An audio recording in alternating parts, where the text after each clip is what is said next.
So we heard from the Trump administration that a large reason of why they were doing this was essentially law enforcement. But what I want to know is you've been involved on the global stage, global politics. What do you think this operation was really about? Was it about law enforcement, as Trump said, or was it about oil, as a lot of protesters have been saying recently? Well, it's probably about all of the above to some degree. It certainly would be, at least in part, about protecting America's interests, or what are seen to be America's interests, in regard to stopping the drug trade or slowing it down. Obviously, I mean, you probably never stop it, but attacking the drug trade.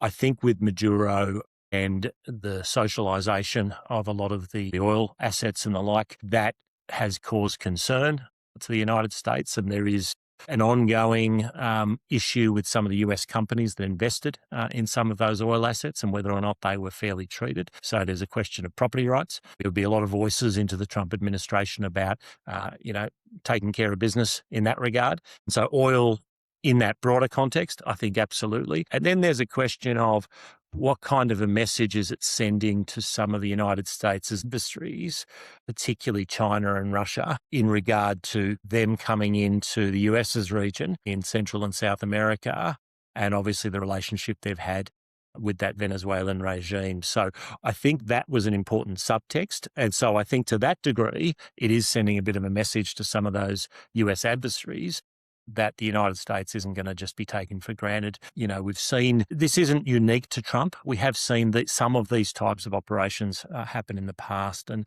obviously we saw, I think I was under George Bush Sr., we saw issues in Panama and the like. So we see these issues emerge from time to time. I think that there is a broader tolerance, certainly amongst the Trump base, if it's seen to be directly in the United States' interests. But when they talk about, when they use language such as we're going to run Venezuela, that probably doesn't help sell that, although we saw that walked back very quickly, and I think particularly by Marco Rubio. And so I don't think that some of those early statements, and this is the beauty, if you like, of Trump, or the drawback of Trump, depending on how you look at it.